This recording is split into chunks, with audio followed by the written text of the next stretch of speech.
Welcome back, everyone. Thanks for tuning in. Please tap that subscribe and like button. Let's get right into it. Today's video, I really want to share something with you. I had an epiphany of the best place to find Yamadori bonsai, and I think I figured it out. We're going to turn this video right around and get right out to the bonsai garden and show you what I've got going on. But as I do, I'll narrate and tell you exactly where the best place to find Yamadori bonsai really is. So let's get right into it. Welcome to the show, Dragonfly Gardens. Subscribe. Out we go.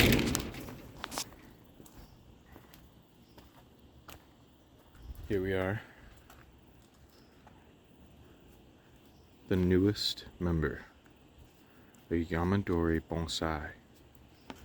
Very, very small. Look at that. Incredible.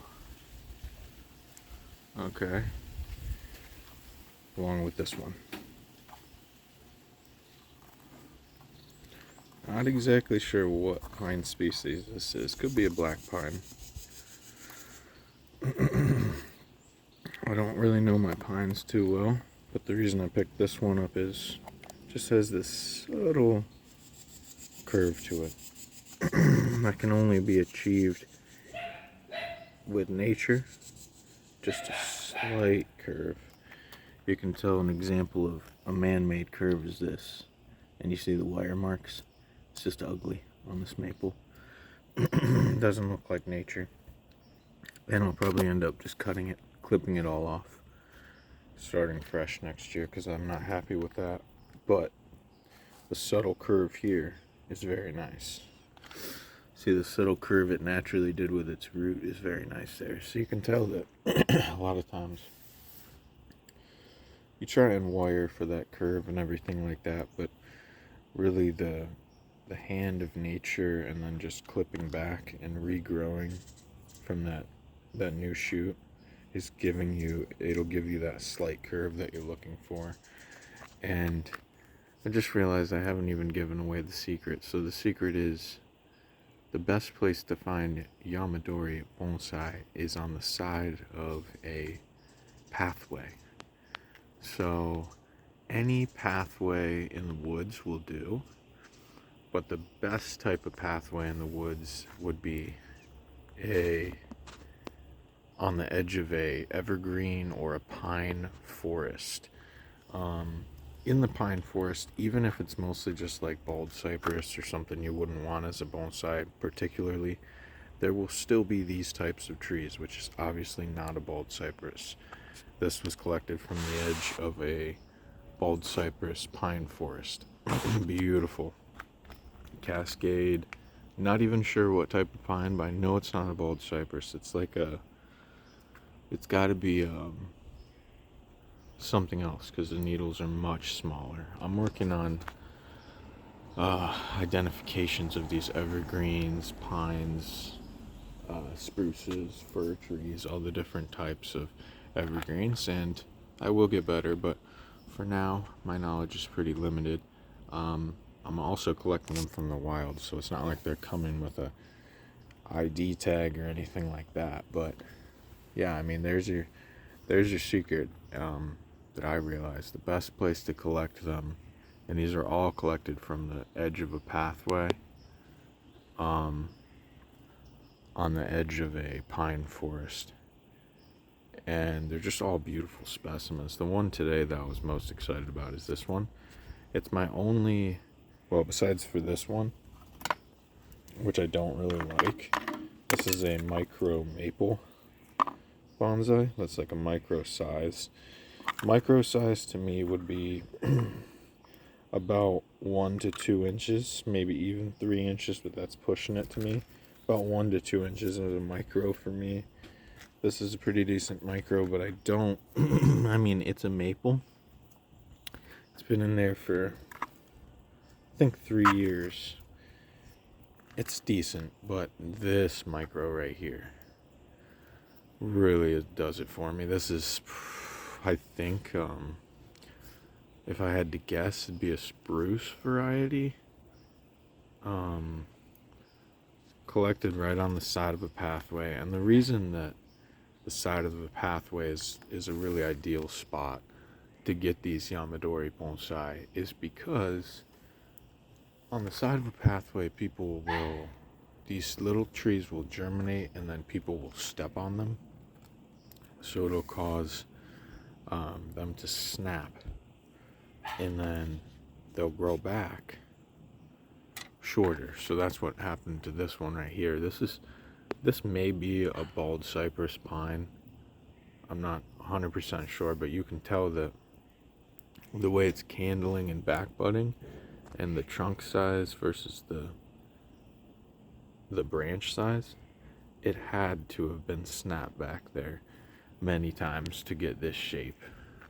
It just had to have. So that's a beautiful example. And then while you're out there looking for the Yamadori bonsai, you can also get yourself some moss. And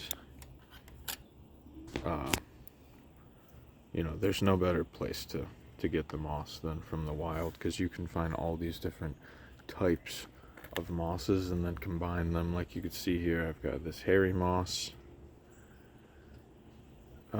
this thinner, denser moss, hairier moss, little tiny like fern looking moss. There's many different varieties of moss. Oh, this is a good. So we've got all different types right here, and you can tell all the different colors. And I just think it's really cool to collect all the different mosses. Now make sure that you're being respectful when you collect the mosses. Don't never get too much, but just enough for your plants, and don't overtake the moss. But it's really cool to get. This is piece of lava rock, but if you look, there's actually quartz or something. There's some other type of rock within it. I've been studying up on lava rock. It's an igneous type of rock that's formed from molten hot lava, and it just so happens that it helps root growth. So I have you can tell I have these lava rocks over all the plants, and it really stimulates root growth, and I think it boosts temperature as well. It's always good to have some rocks in there. So make sure that these pots don't freeze over during the winter time that we're coming up on. Got very proud of this right here, this holly tree that I've grown for a long time. This was a Yamadori bonsai as well, that I've had for years and years. I grew it out in the ground to thicken the base, but it didn't thicken much. I probably will restyle it, trim it back, but for now it's just kind of a tall looking bonsai in this very cool pot. This is really, ironically, only one of my only formal pots. I got it reclaimed. I wouldn't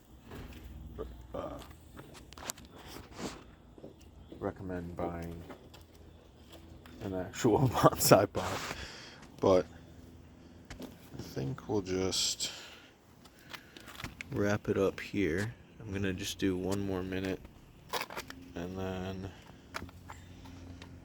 probably go into the greenhouse for our final message here. Just look at the